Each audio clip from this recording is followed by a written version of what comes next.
both everybody. Both you guys. Hands together.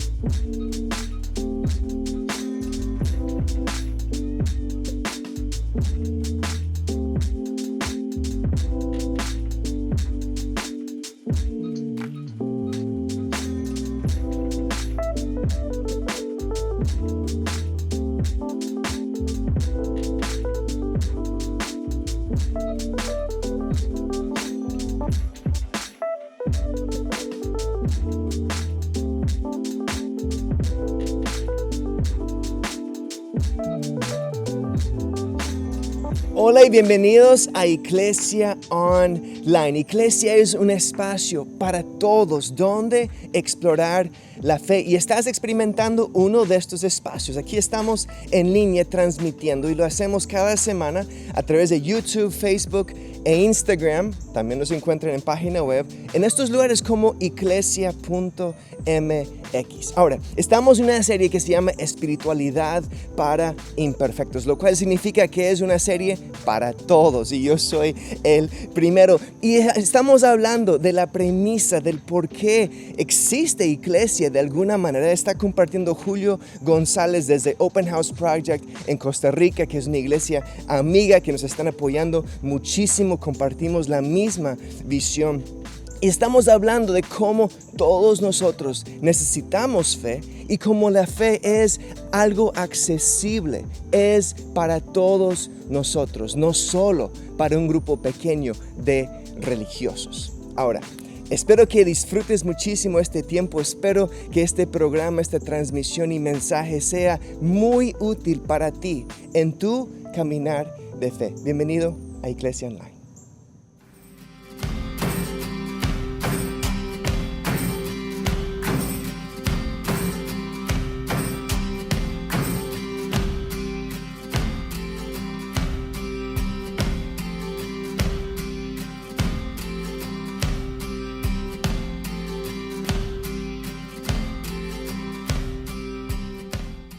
La semana pasada comenzamos esta serie de charlas que lleva por título Espiritualidad para Imperfectos, porque estamos convencidos aquí en Open House que podemos ser más espirituales sin necesariamente ser más religiosos y que la espiritualidad no está reservada para un grupo pequeño de personas iluminadas y perfectas, ¿verdad? Supuestamente perfectas, que no rompen un plato, pero que detrás rompen toda la vajilla. Y eso es lo que nos ha dado la religión por mucho tiempo. De hecho, estamos súper convencidos de que debemos hacer una gran división entre religiosidad y espiritualidad. Esta serie de charlas se trata de tener una espiritualidad proactiva, de ser intencional acerca de nuestra espiritualidad, de poner atención a qué significa ser realmente una persona espiritual. Y la semana pasada definimos la espiritualidad como esa idea de estar despierto ante Dios y sus propósitos para nosotros, de despertar, ¿ok?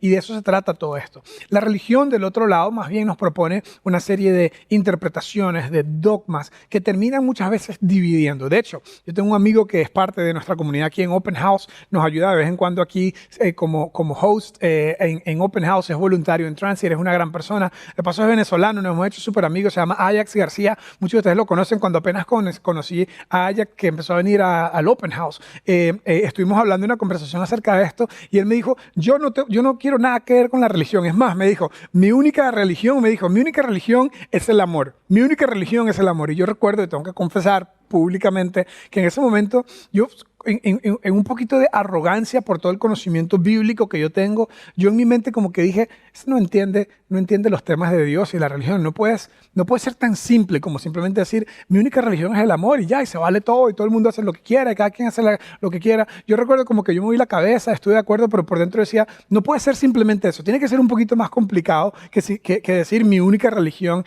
es el amor. Pero después de pensar mucho acerca del tema y después de ver y estudiar los principios de Jesús y de ver la idea de que en realidad esta frase, y no, ojo, no estoy comparando a Ajax con Jesús para nada, pero en realidad Jesús dijo lo mismo. Jesús dijo, de toda la religión, amen a Dios y amen al prójimo, y con eso es suficiente. Y de hecho hay un señor cristiano en Estados Unidos que se llama Ravi Zachariah. De hecho acaba de morir hace un par de semanas y he estado leyendo mucho de él porque él es un señor que desarrolló una área de la teología que se llama apologética, que es básicamente gente que estudia a un nivel intelectual súper profundo temas teológicos para ayudar a convencer a otros de lo que la Biblia enseña, y se llama apologética toda esa idea, y este era un experto en apologética. Él dijo, el amor es la ética suprema, es lo máximo. Jesús nos dijo, toda la ley se resume: ama a Dios con todo tu corazón, con toda tu mente, con toda tu fuerza, y ama a tu prójimo como a ti mismo. Si nos ponemos a pensar, es realmente simple. Para ser una persona espiritual, simplemente tienes que amar un montón. Amarte a ti mismo, para empezar, digo yo, porque tal vez no puedes amar a nadie si no te amas a ti mismo. Amar a Dios, aunque sea un poquito difícil, abstracto entender eso. Y amar al prójimo. Amar a todo el mundo a tu alrededor. Sí, eso también incluye a las personas difíciles de amar, también incluye a tu suegra si no te cae muy bien, también incluye a ese ex socio que te hizo daño, también incluye un montón de personas que tal vez a esa expareja que te hizo daño o a cualquier persona que simplemente no soportas. El amor es la religión, el amor es la ética suprema. No dicho por mí, dicho por Ajax, dicho por Ravi Zachariah y más importante aún, dicho por nuestro Señor Jesucristo.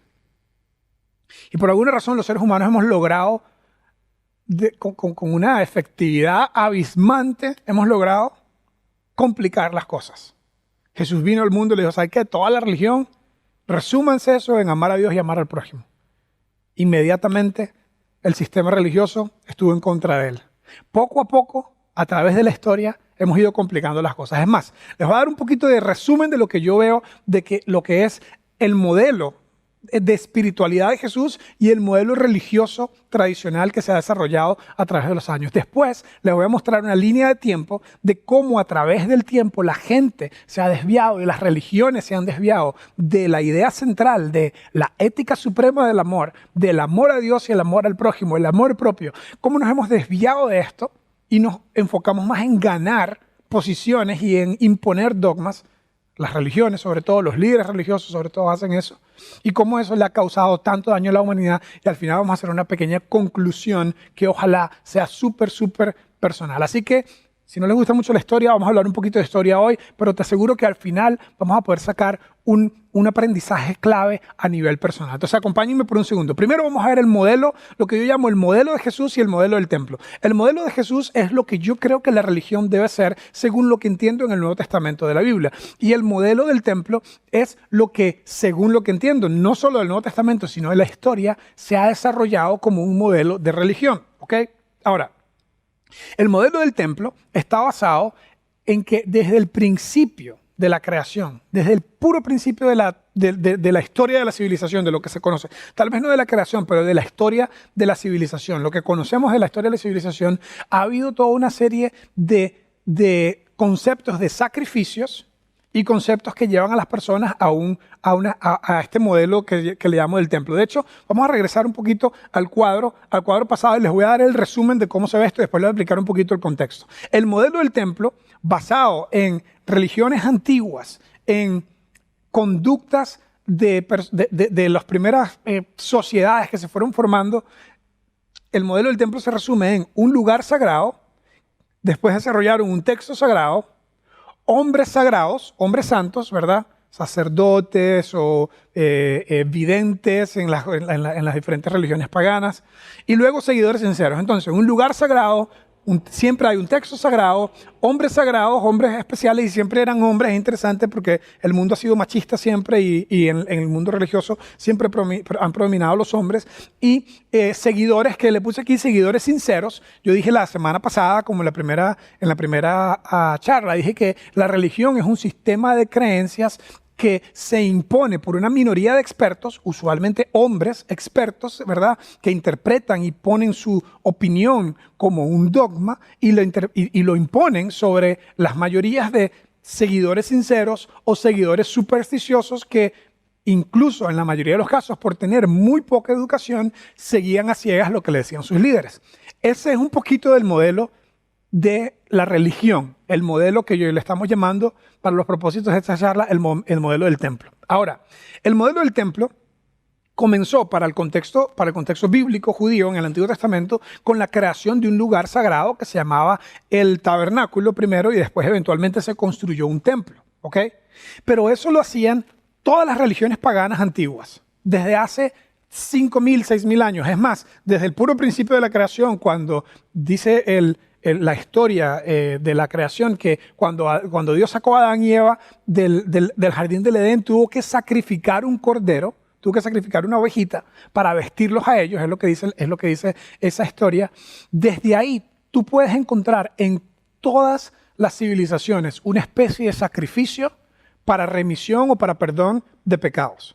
En todas las religiones, lo puedes encontrar en las religiones nórdicas, lo puedes encontrar en las religiones orientales. Esta idea de que algo tiene que sufrir, algo tiene que sacrificarse para lograrse el perdón de los pecados. Eso pasó también en la religión del Antiguo Testamento, que era la religión judía, donde se hizo un sistema sacrificial en el templo, que primero era un tabernáculo, era una tienda cuando estaba en el desierto, y después se construyó en Jerusalén un templo que se convirtió en el lugar más sagrado. Dentro del templo había un lugar que se llamaba el lugar santísimo, el lugar más santo en la tierra, porque ahí estaba el arca del pacto, y dentro del arca del pacto estaba el texto sagrado o el resumen de los 10 mandamientos que Dios les había dado a Moisés, y ese lugar representaba la pura presencia de Dios en la tierra. Te puedes dar cuenta que todo esto tiene una mezcla de tradición, tiene una mezcla de interpretaciones humanas que tal vez no tenían nada que ver con Dios, tiene una mezcla de cultura, porque las civilizaciones se comenzaron a organizar alrededor de este sistema de creencias que cada una iba formando. ¿Ok?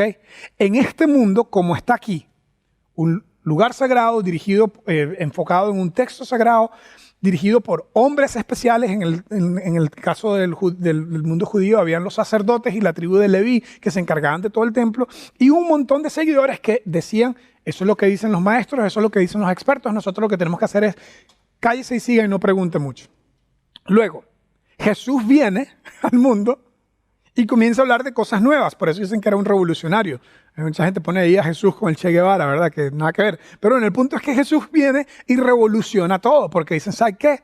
Hay un nuevo sheriff in town. Y aunque Jesús cumplió la ley, el texto sagrado, y participó probablemente en el sistema religioso del templo porque era judío, Jesús comenzó a decir cosas muy raras. Él comenzó a decir, ¿sabes qué? Yo traigo un nuevo pacto. El pacto de Moisés en la montaña, ese es el viejo pacto. El nuevo pacto es el que yo traigo. Y la gente como que está loco, ¿qué le pasa? Pues dijo, les doy un nuevo mandamiento. El texto sagrado les dio 10 mandamientos. Yo no sé en qué momento ustedes desprendieron 613 mandamientos de ese texto sagrado, pero yo les voy a decir, hagamos un resumen, ¿ok? Amen a Dios y amen al prójimo. Ese es el nuevo mandamiento. Después Jesús le dijo, les voy a dar una nueva ética. Amar al prójimo es lo más importante y todo el mundo tiene acceso directo a Dios. No hace falta intermediario. De ahora en adelante todo el mundo puede hablar con Dios, dirigirse a Dios, acercarse a Dios, porque Dios es como un pastorcito que se le perdió una oveja. Porque Dios es como una mujer, ilustró a Dios como una mujer, ojo, que se le perdió una moneda y la buscó hasta que la encontró. Porque Dios es como un padre a quien se le perdió un hijo. Y cuando el hijo regresó, su padre hizo una gran fiesta. Dios es un Dios de relaciones, un Dios de amor. Cambió totalmente la ética y comenzó un nuevo movimiento que Jesús le llamó la iglesia, que significa grupo, asamblea de personas que siguen a Jesús. Y en algún momento se convirtió la palabra iglesia en sinónimo de la palabra templo, ¿sí o no? A ver, yo crecí en una iglesia evangélica y en el puro auditorio principal de la iglesia en la que yo crecí había una frase del Antiguo Testamento, del Salmo, que decía, alguien mayor que el templo está aquí.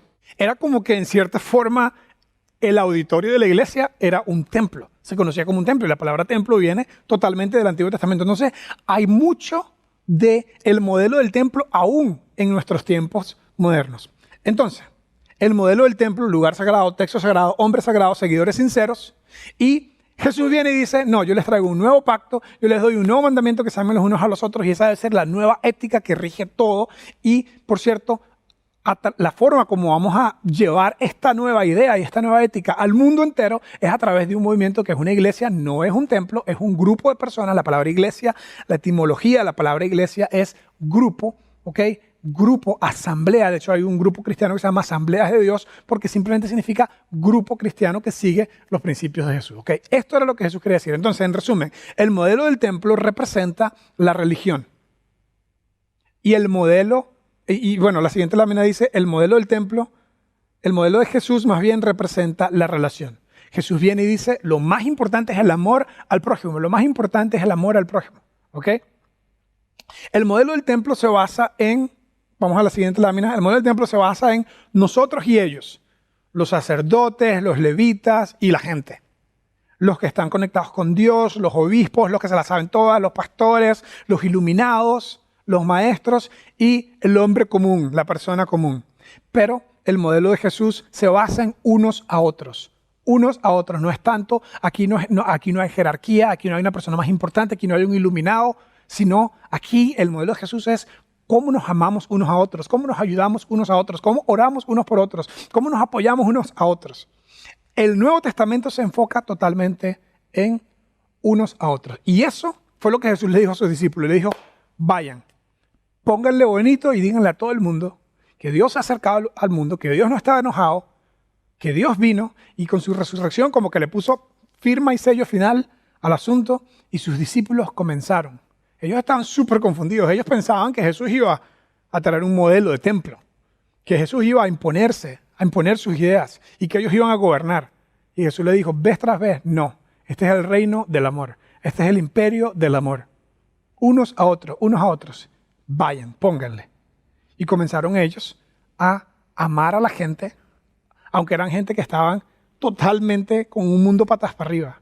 Comenzaron a amar a romanos que los oprimían, comenzaron a amar a griegos que eran politeístas y que hacían desastres, hacían ritos de toda clase, y estos seguidores de Jesús comenzaron a amarlos. Cuando había una pandemia, cuando había un problema, los cristianos ayudaban por amor a Dios a los enfermos, no le tenían temor a la muerte y por eso ayudaban a la gente, aunque no creyeran lo que ellos creían y aunque estuviesen enfermos, los cristianos los ayudaban, porque ellos pusieron la ética del amor primero que todo.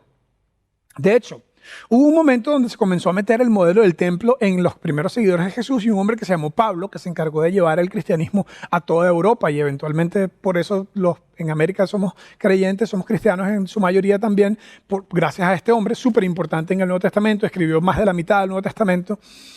Comenzó a enseñar del amor de Dios, pero como los primeros discípulos eran judíos, ellos pensaban que para poder ser un buen cristiano tenías que ser un buen judío, tenías que seguir los mandamientos judíos. Y esto causó gran controversia. De hecho, en todo el Nuevo Testamento, cuando tú encuentras controversia teológica, es porque la gente creía que tenían que seguir las reglas religiosas de los judíos para poder ser cristianos. Esto llevó a que hicieran un concilio, una palabra que significa como conferencia o reunión, para aclarar este tema. Hubo como una asamblea, una reunión, ¿verdad?, con los primeros discípulos que eran como los que estaban encargados después de que Jesús se fue. Y vean lo que dice uno de los textos en el libro de Hechos. Hicieron una reunión y les voy a explicar exactamente cuál era el tema, cuál era el problema, por el cual ellos estaban haciendo esta reunión. Algunos que habían llegado de Judea, de donde nació el cristianismo, de Jerusalén, Judea, a Antioquía. Antioquía estaba en este caso, esta no es Antioquia de Colombia, esta es Antioquía, esto es como Turquía, ¿verdad? Este es como decir, está Siria hoy, que es al norte de Líbano, Siria, al norte de Israel. Había una ciudad que se llamaba Antioquía y dice que se pusieron a enseñar a los hermanos, a los que se acercaban a Jesús, se llamaban hermanos entre ellos, les decían, a menos que ustedes se circunciden, conforme a la ley de Moisés o a la tradición de Moisés, no pueden ser salvos. Ahora, si no sabes qué es circuncisión, tengo una foto para demostrarte lo que es. No, mentira, no lo voy a demostrar con una foto, por dicha. Si no sabes qué es circuncisión, búscalo en el diccionario, no lo busques en Google, pregúntale a alguien. El punto es que los judíos se circuncidaban, era una muestra de algo, bueno, es algo increíblemente extraño y difícil de entender, pero era una muestra de que ellos iban a ser diferentes, con un propósito diferente. El punto es que comenzaron a enseñar que para poder ser cristiano, seguidor de Cristo, el requisito no era hacer una oración, Señor Jesús, te entrego mi corazón. Ese era el requisito. Donde yo crecí, el requisito para ser cristiano era hacer una oración. Señor Jesús, te entrego mi corazón, te abro mi corazón. Aquí el requisito era cirugía. ¿Usted quiere ser cristiano? Venga para el quirófano, papá. Bájese los pantalones y venga para el quirófano. O sea, la iglesia estaba llena de mujeres, ¿ok? Como que los hombres eran, déjame pensarlo, no estoy seguro si puedo comprometerme a ese nivel. El punto es que Pablo dijo, ¿qué les pasa? Están locos. ¿Cómo van a decir que para ser seguidor de Jesús tienes que circuncidarte? Hicieron un concilio, hicieron una conferencia, aclararon el tema, dijeron nada que ver, están imponiendo el modelo del templo, están imponiendo las leyes religiosas que ni siquiera a ustedes les gusta, que ni siquiera ustedes quieren seguir. El punto es que en el año 48 después de Cristo fue el primer concilio, está grabado en el Hechos capítulo 15, ustedes lo pueden leer después. Y ahí comenzó a crecer el cristianismo. Pablo le aclaró a todo el mundo, le dijo, el amor es lo más importante, no estén imponiendo reglas a las personas que se están acercando a Dios, el amor es lo más importante, eso fue lo que nos dijo Jesús. Si la gente sigue a Jesús y sigue la ley del amor, tratar a otros con amor, a todo el mundo con amor, con eso tenemos. Y el cristianismo comenzó a crecer. Les tengo una pequeña línea de tiempo, esta es la parte histórica de la charla, ¿ok? Entonces, Jesús viene aquí, digamos que este es como alrededor de, no sé, del año 0, aquí está el año 30, Jesús murió por aquí en el 33, 30 y algo, y comenzó a crecer el cristianismo. Estos primeros 3 siglos de cristianismo, del año 100 al año, o más bien del año, digamos del año 30 y pico, hasta el año 300, en mi opinión, y en lo que he estudiado de historia del cristianismo, fueron los años del mayor crecimiento cristiano en la historia. El mayor crecimiento cristiano en la historia. Es más, el cristianismo que empezó en un rinconcito del Oriente Medio, de Judea, de Jerusalén, se expandió por toda Europa y llegó a la capital de Europa. Llegó a Roma y el cristianismo comenzó a crecer. Ahora, un punto importantísimo de este crecimiento fue que alrededor del año 300, específicamente en el año 312, Constantino iba hacia una batalla súper importante. Constantino era el emperador de Roma que eventualmente, el emperador del imperio romano, el rey del imperio romano, que eventualmente cambió la capital del imperio a Constantinopla, que está hoy en día está en Turquía. Y este hombre iba hacia una batalla y terminó teniendo un sueño o una visión. Su madre había estado hablando con algunas personas que eran seguidoras de Jesús.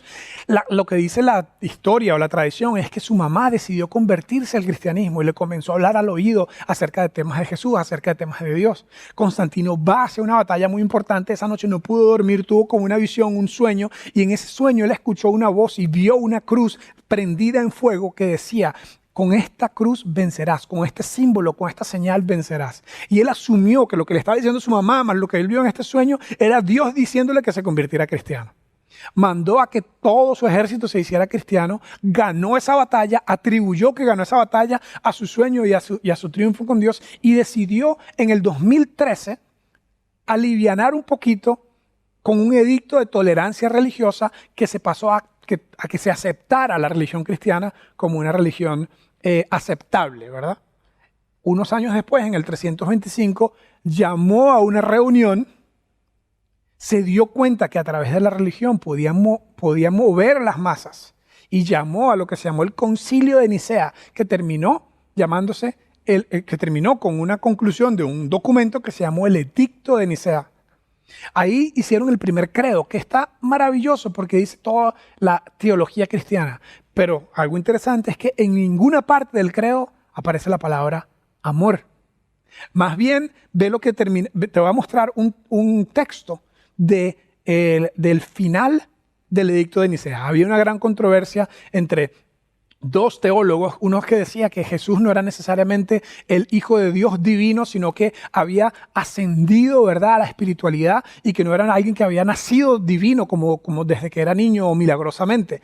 Y para imponer, o más bien para cerrar ese argumento, decidieron que era una herejía cualquier persona que estaba apoyando esa visión. Mira cómo termina, este es un pequeño texto del final del Edicto de Nicea. Dice: por eso hago una orden pública, Constantino, de que si se descubriese que alguien esconde un escrito por Arrio era la persona que proponía que Jesús probablemente no era un ser divino desde el principio, sino que era alguien que fue ascendiendo a la divinidad. Y dice que si alguien tenía un escrito, un texto, una enseñanza de este hombre y no lo llevaba inmediatamente a su destrucción por el fuego, la pena sería la muerte. ¿What? O sea, suave, Constantino, yo sé que tú eres poderoso, yo sé que tú eres el emperador, pero que tiene que ver la pena de muerte por alguien que no está creyendo algo que tú piensas. Y este fue el comienzo del debacle. La religión se mezcló con el poder político. Y comenzó este maridaje del Imperio Romano y la religión. Y de ahí eventualmente nació el Santo Imperio Romano. Pero era mucho más imperio y era mucho más romano que lo que era santo.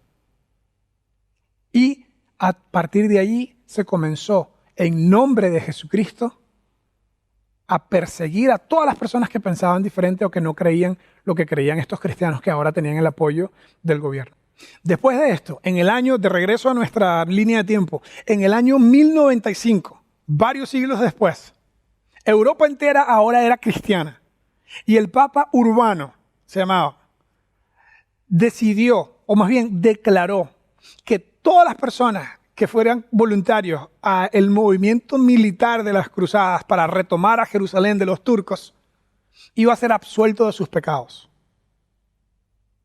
Y marcharon en un peregrinaje de Europa hasta Jerusalén, matando a todo el que se atravesara si no era creyente.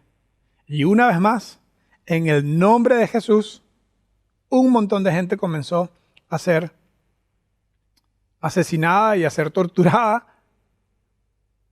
Y la ética del amor quedó otra vez no sé dónde. Si pasamos en nuestra línea de tiempo una vez más, unos años más adelante, en el año 1400, un sacerdote alemán, de hecho tengo una foto de él para mostrarle, no era muy guapo el mae, ¿verdad? Se llamaba Martín Lutero. Martín Lutero decidió que la autoridad papal realmente no era mayor a la autoridad de la Biblia. Y trajo este concepto que duró por muchos años, ha durado por muchos años, que se llama el concepto de la sola escritura. Solo la autoridad de la escritura, de la Biblia. Y escribió 95 tesis o 95 cosas que estaban mal con la Iglesia Católica del momento. Y las puso en la iglesia donde él daba sus sermones cada mañana, las puso en la puerta de la iglesia. Y eso le trajo un juicio religioso. Tuvo que ir a enfrentarse al Papa. Y sin embargo, esto alimentó todo un movimiento que se le conoció como el movimiento de la Reforma. Y ve lo que pasó. Comenzó eventualmente la Iglesia Católica a perseguir a las personas que estaban apoyando las ideas de él. Y eventualmente, estas ideas que fueron buenas de este señor, crearon un montón de denominaciones que partieron del catolicismo. ¿Usted no ha escuchado alguna vez de que está la religión metodista, presbiteriana, la religión bautista, adventista? Hay un montón de istas. ¿De dónde salieron todas ellas? Todas salieron del catolicismo después del tiempo de la Reforma. ¿Y cuál fue la idea de ellos? ¿Fueron ellos mejores que los primos católicos? No necesariamente. Porque con la idea de la sola escritura comenzaron a darle una autoridad a la Biblia, a la palabra de Dios. Y con esa autoridad comenzaron a dividir a todo el que pensaba diferente. Y una vez más, perdió el amor. Y yo me imagino que en este resumen de la historia cristiana, de la historia de la religión, de la historia al menos de la religión cristiana, yo me imagino que cada vez que se hacía una de estas locuras, una de estos capítulos tan oscuros de la historia cristiana, yo me imagino nada más a Jesús en el cielo de la siguiente forma. Yo me imagino a Jesús mandándole un texto a Pablo, diciéndole, Pablo, no sé en qué parte del paraíso estás, pero me imagino yo a Jesús como diciéndole, usted está viendo lo que está pasando ahí abajo. Yo me imagino a Jesús mandándole ese emoji a Pablo. Y a Pedro diciendo, ¿en qué momento? O sea, vean, yo le dije a Juan, estaba con los discípulos y Juan lo escribió. Y lo que yo les dije a ellos fue, vean muchachos, este mandamiento nuevo les doy, que se amen los unos a los otros. Así como yo les he amado a ustedes, ustedes también deben amarse unos a otros. Vean, esa noche, Juan, usted estaba ahí, no me deja mentir, esa noche yo agarré un tarro, agarré una toalla, le limpié los pies sucísimos que tenían todos y le dije, de ahora en adelante, el que más manda y el que es más gato de todos es el que más sirve y el que más ama. Amar, servir. Lávense las patas entre ustedes, lávense los pies entre ustedes, porque aquí la vara es amando a la gente. ¿Y en qué momento esa gente hace esto? Y Pablo dice, ok, le responde Pablo en el WhatsApp a Jesús, y yo me imagino a Pablo, tengo un emoji de Pablo también, creo. Tenemos un emoji de Pablo. Pablo, cuando yo estaba pequeño, Pablo siempre era calvo. Ok, cuando yo estaba en la escuela dominical, no sé por qué, Pablo siempre era calvo. Entonces yo me imagino a Pablo mandando un emoji al Señor, Jesús, mira, a mí no me lo escribió nadie, yo no puse a alguien que lo escribiera, yo lo escribí yo mismo de mi puño y letra. Yo les dije, en la carta a los Gálatas, le dije lo siguiente, vea el siguiente versículo.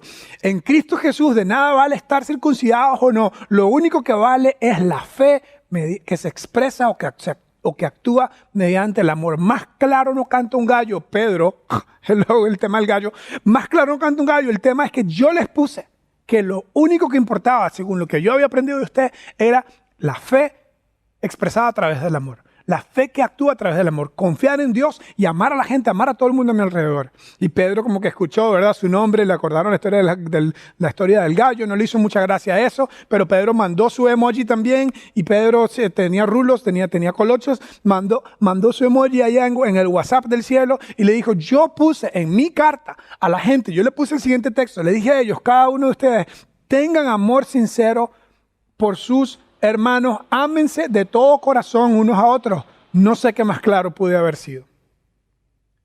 Entonces, la conclusión de todo esto, un par de conclusiones de toda esta historia del cristianismo en los últimos 2000 años. La conclusión es que el modelo de Jesús es mayor y mejor que el modelo de la religión, que busca imponer las ideas de algunas personas iluminadas, de la mezcla de poder político y poder religioso.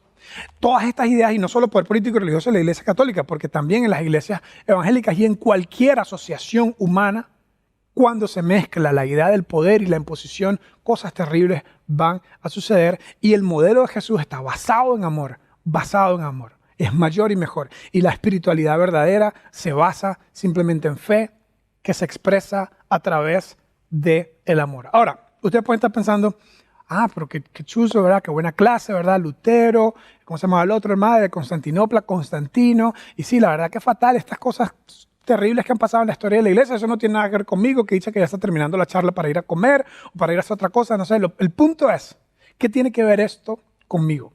Por eso tengo una serie de preguntas que creo que debemos pensar que si nosotros vamos a ser diferentes, si nosotros no vamos a dogmatizar y a polarizar nuestras ideas religiosas y no vamos a dejar que eso sea con nosotros como comunidad y con nosotros individualmente, yo creo que tenemos que regresar la ética del amor al centro de la mesa. Por eso tengo algunas preguntas. La primera pregunta es, ¿cómo estoy creciendo en mi amor a Dios y a los demás? Esto es clave. Si tú quieres tener una espiritualidad robusta, tienes que crecer en amar a Dios y amar a la gente a tu alrededor.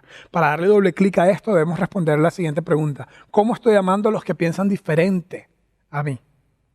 En ningún momento ves a Jesús forzando a la gente, obligando a la gente a creer lo que Él decía. Incluso la gente que era muy diferente a Él recibían amor de Él. ¿Cómo estamos amando a la gente que es diferente a nosotros? Esa es una pregunta que nos debemos hacer. Y la última, ¿cómo estoy expresando mi amor a la gente que me ha hecho daño? ¿Quieres aplicar todo esto? Porque hay un poquito de Constantino en nosotros, hay un poquito de inquisidor en nosotros, hay un poquito de las cruzadas en nosotros mismos. Cuando alguien está en contra de lo que yo pienso, cuando alguien está en desacuerdo conmigo, cuando alguien me ha hecho daño, es muy fácil dejar toda la historia del amor para algo de la Biblia, para algo de Jesús. Y yo creo que si nosotros decimos que somos creyentes, que somos seguidores de Jesús, debemos expresarlo a través del amor y especialmente a través del amor con la gente que piensa diferente a mí y con la gente que me ha hecho daño. ¿Quieres saber si estás siendo realmente espiritual? Trabaja esta pregunta. ¿Cómo estoy expresando mi amor a la gente que me ha hecho daño? ¿Cómo estoy expresando mi amor a la gente que piensa diferente a mí? Vamos a cerrar con una oración. Señor, te pido que nos ayudes a aterrizar estas ideas de manera que nuestra conducta, la expresión de lo que creemos, sea basada en amor. Te pido que nos ayudes a no dejar nunca que las ideas que tenemos o alguien que nos haya hecho daño nos lleve al punto de no amar, de no perdonar, de no aceptar a la gente en nuestra vida. Ayúdanos a recordar que si vamos a ser realmente espirituales, si vamos a realmente crecer espiritualmente, tenemos que expresarlo a través del amor. En el nombre de Jesús. Amén.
justicia y resplandece con su belleza.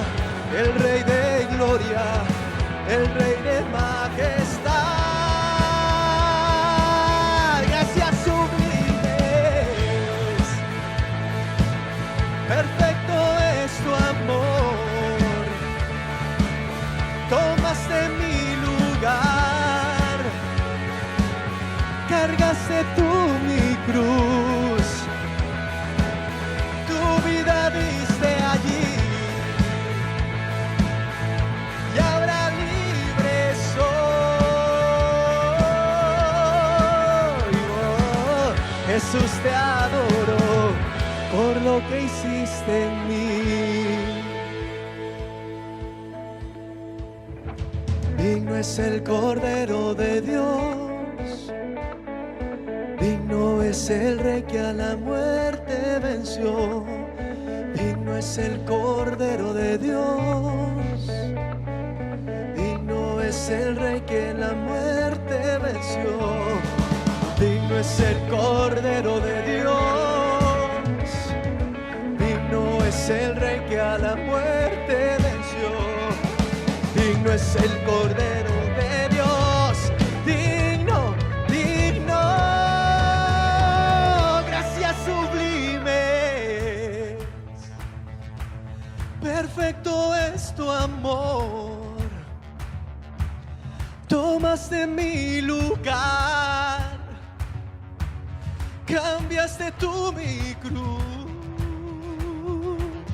tu vida diste allí, y ahora libre soy. Oh, Jesús, te adoro, gracias sublime, perfecto es tu amor. Tomaste mi lugar, cargaste tú mi cruz, tu vida diste allí, y ahora libre soy. Oh, Jesús, te adoro por lo que hiciste en mí. Oh, oh, oh,